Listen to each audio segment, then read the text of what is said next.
굴러서 살아가는 인생이 아닌 것을 하나님, 나의 못난 것을 용서하여 주시고 우리의 연약함을 용서하여 주시어서 우리의 연약함을 뚫어서 역사하시는 하나님의 전능하심을 바라보는 아침이 될 수 있도록 하나님이 인도하여 주시옵소서.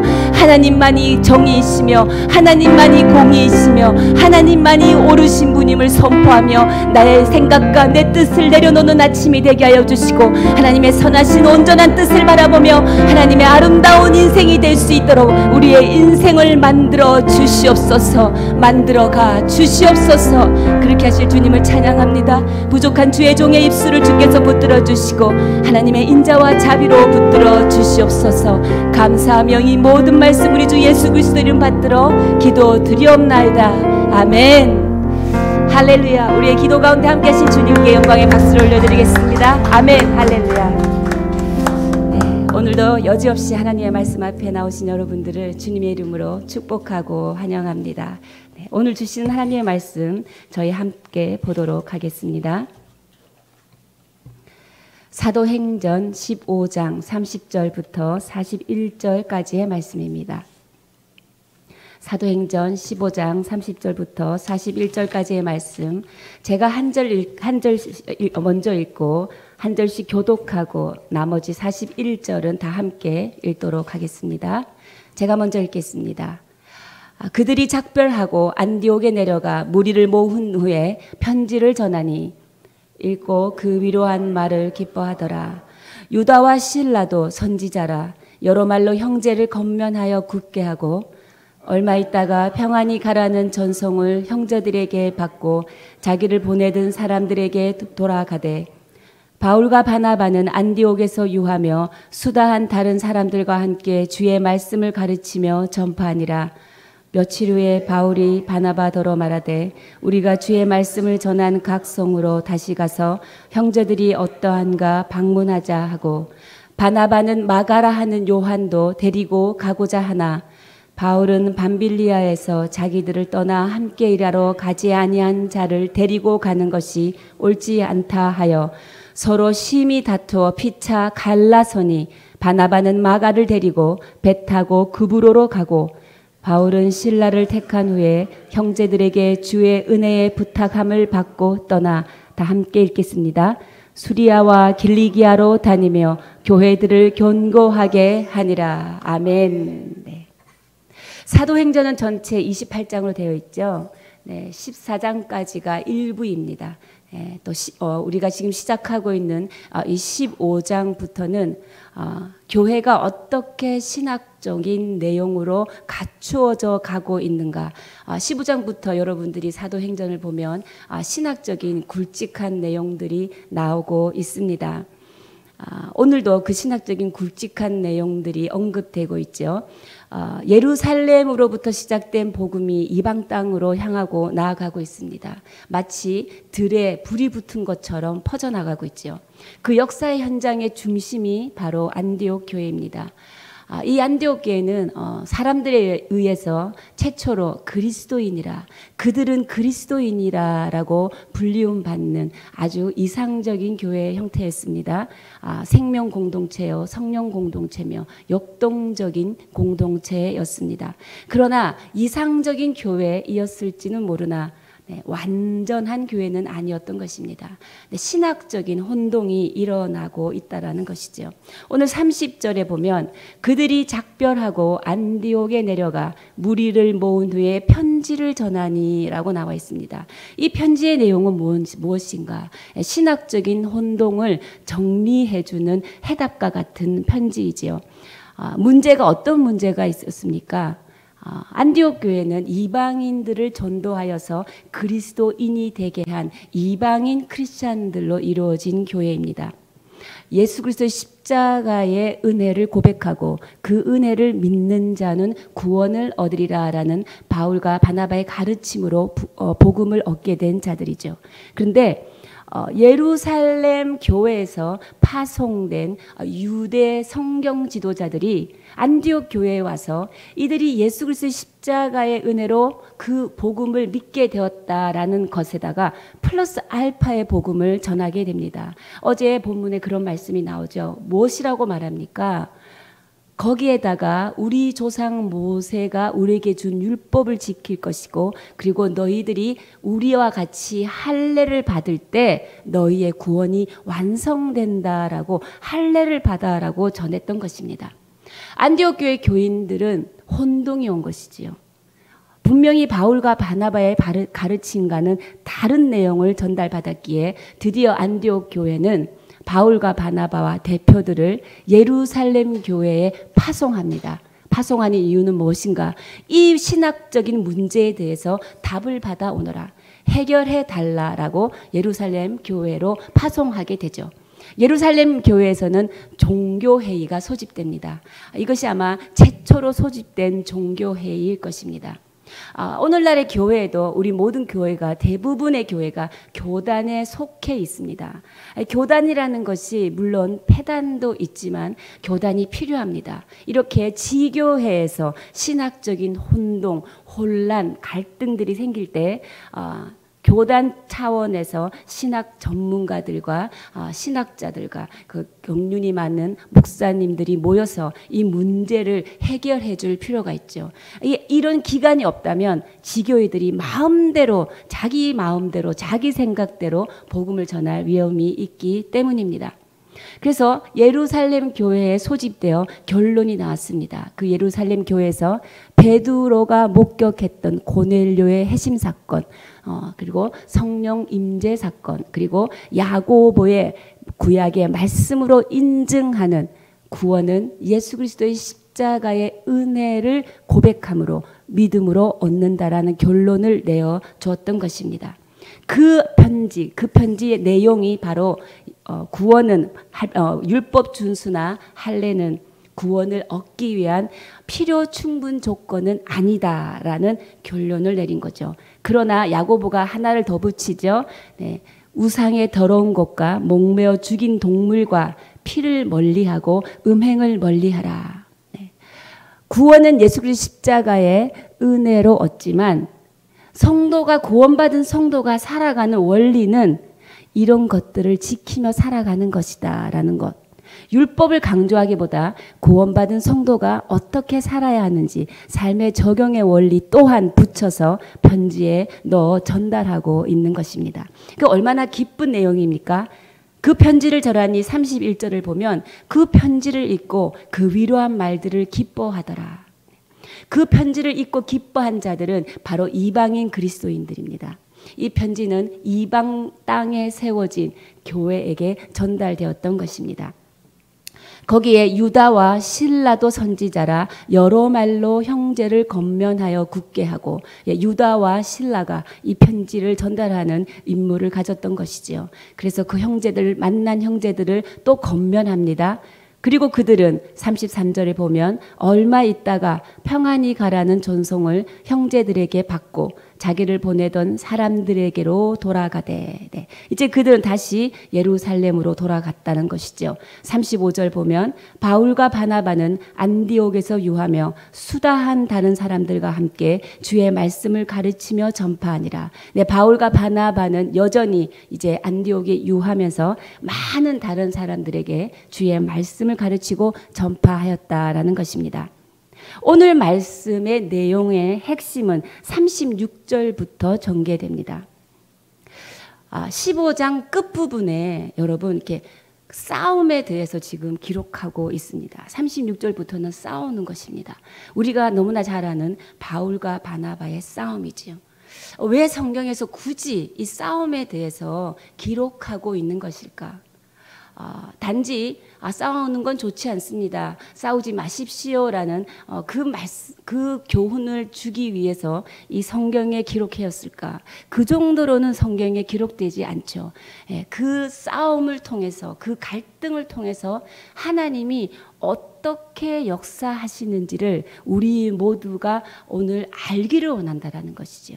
그 싸움 안에 있는 하나님의 신비한 경륜, 하나님의 주권적인 활동, 하나님의 지혜에 대해서 오늘 우리가 알고 그 은혜를 누리는 시간을 가지시기를 축복합니다.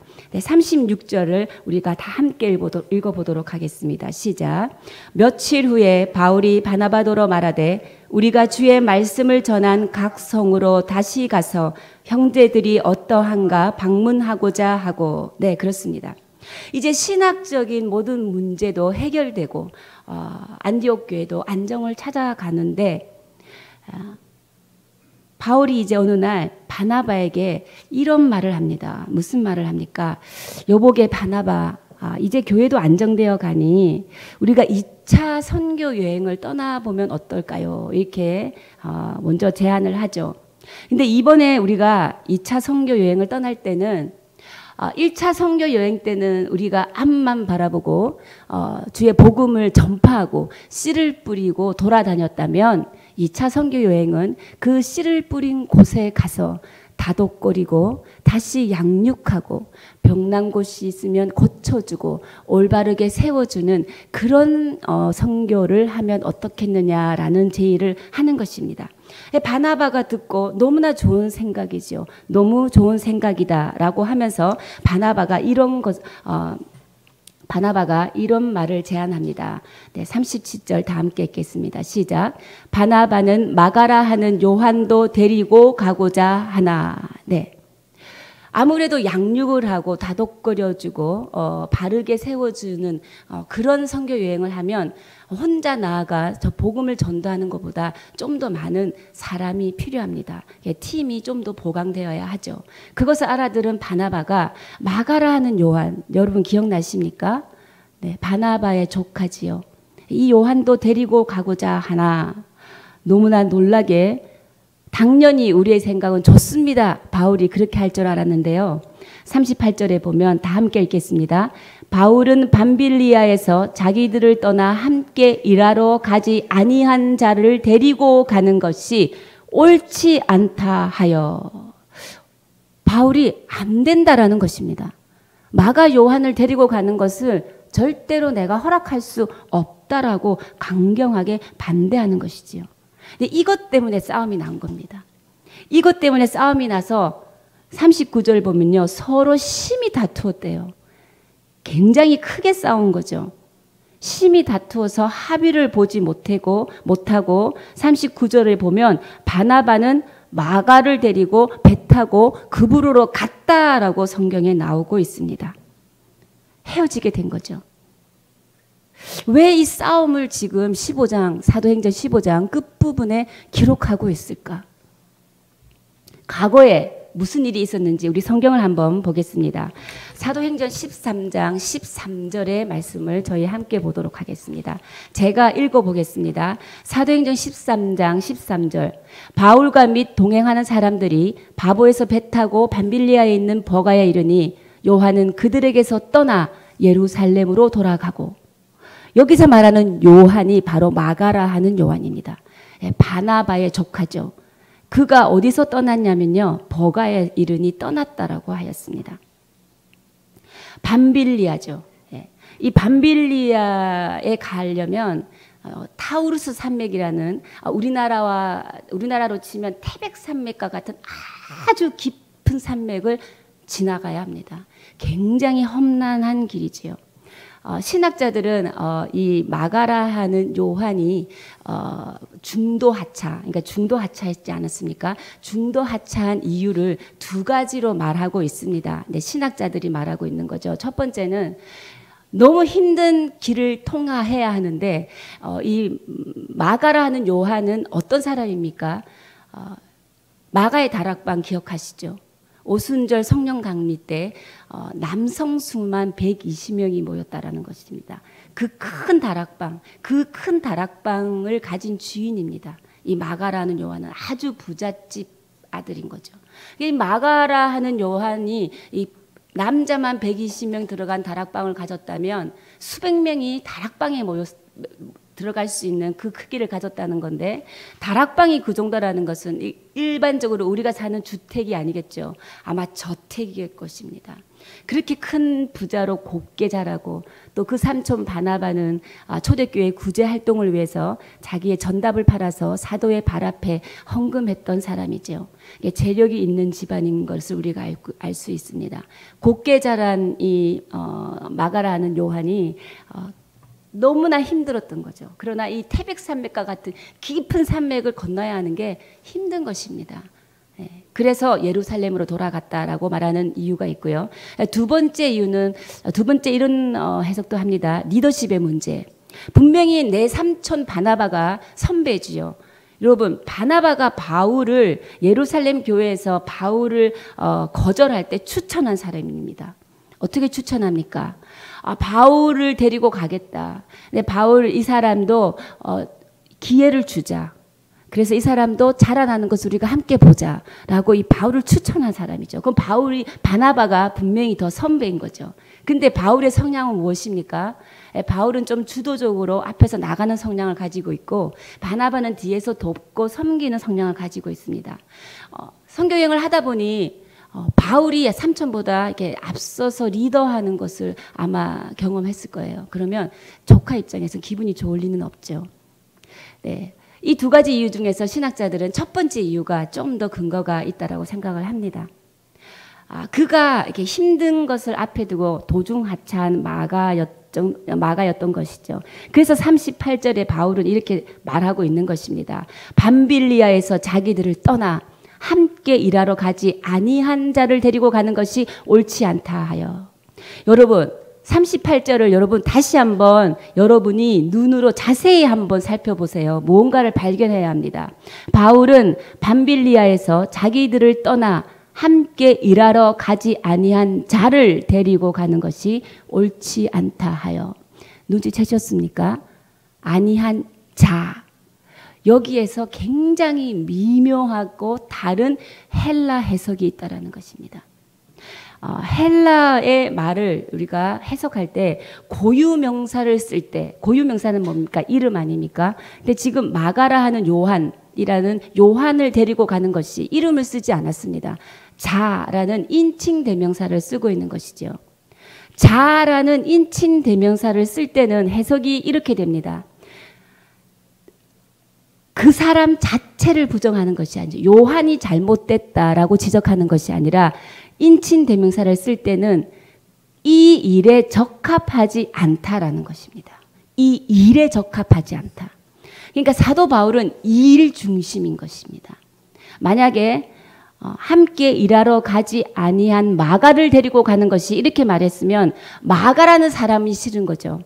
마가라는 사람을 못 데려가겠다라는 것인데, 지금 함께 일하러 가지 아니한 자를 데리고 가는 것입니다. 그 사람은 이 일에 적합하지 않다라는 것이죠. 이 일에 적합하지 않다. 이 해석이 있다는 것입니다. 일에 강조점을 둔 것입니다. 바울의 기질과 성격은 그러면 우리가 일 중심입니까? 사람 중심입니까? 바울은 일 중심의 사람이죠. 그럼 바나바는 일 중심이겠습니까? 사람 중심이겠습니까? 사람 중심입니다.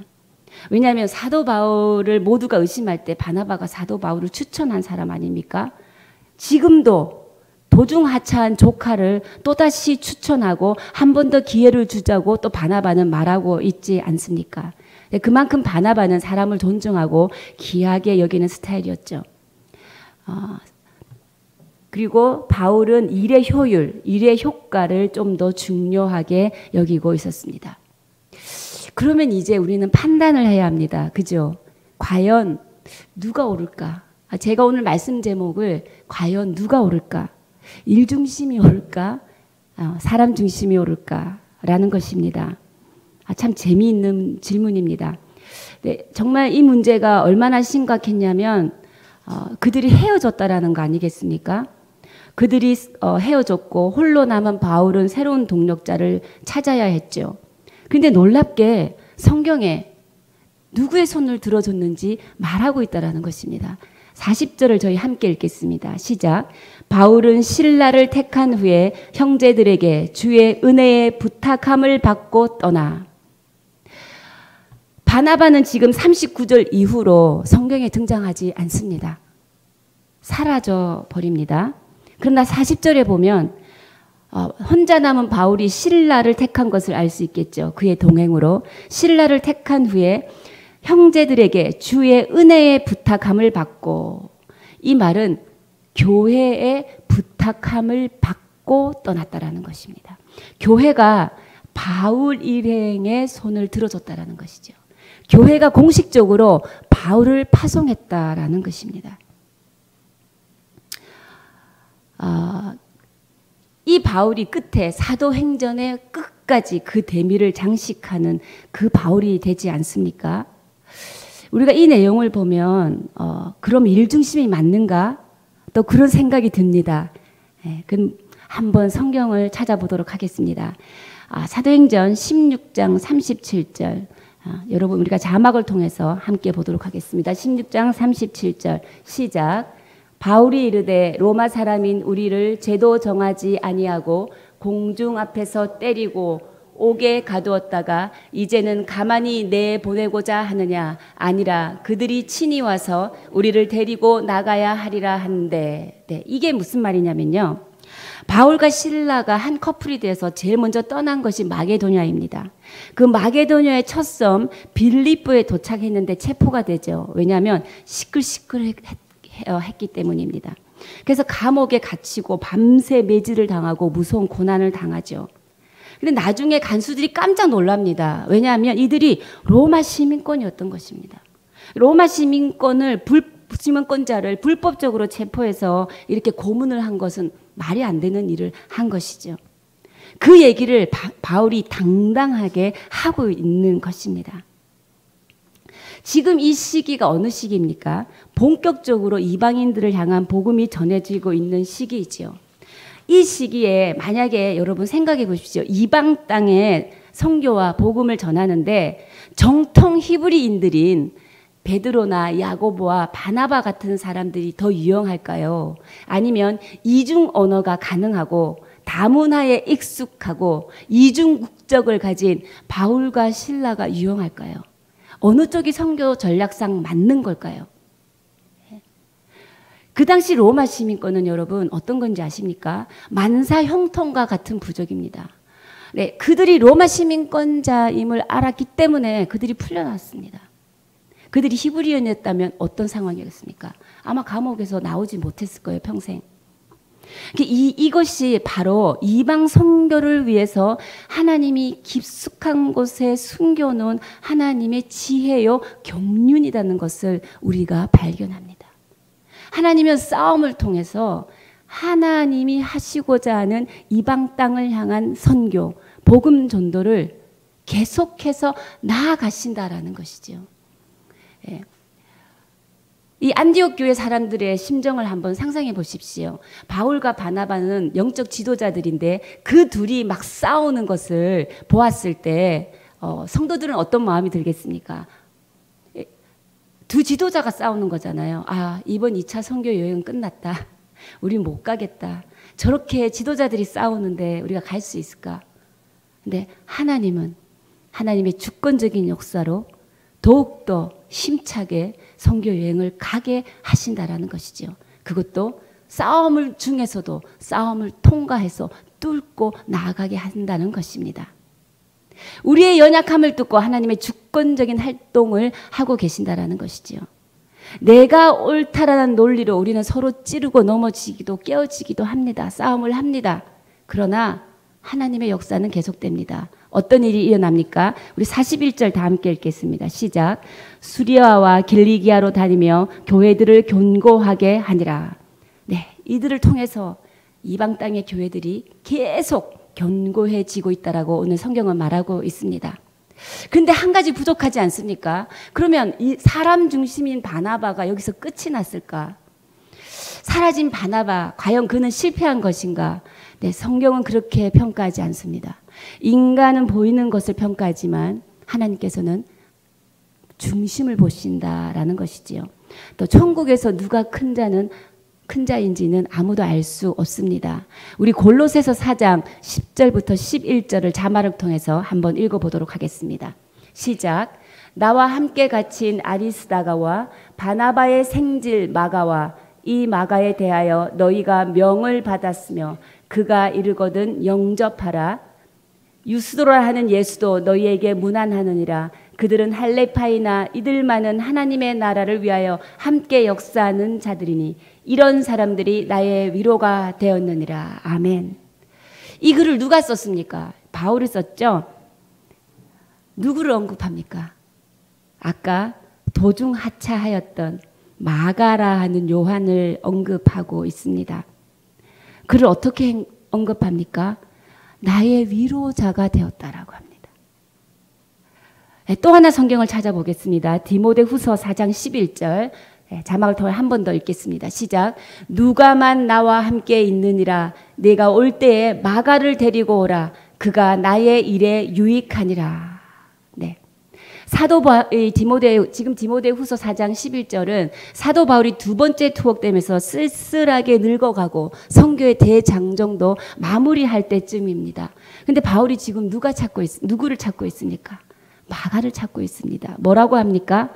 그가 나의 일에 유익함이라. 사랑하는 여러분, 우리가 인생의 끝에 나의 위로가 된 사람을 찾는다는 것, 그는 분명히 우리 인생에 의미 있는 사람인 것입니다.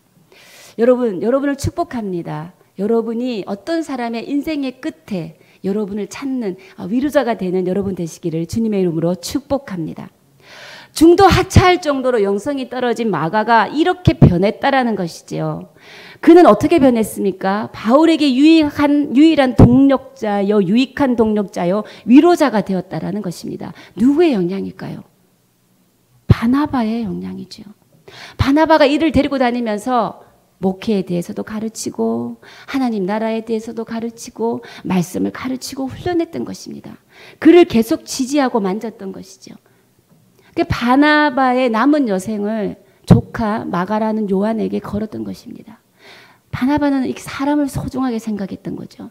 바나바의 열매가 나타난 것이라는 것입니다. 내쳤던 그 한 사람이 바로 그 사람의 위로자요, 그 사람의 유익한 자가 되게 하였다라는 것입니다.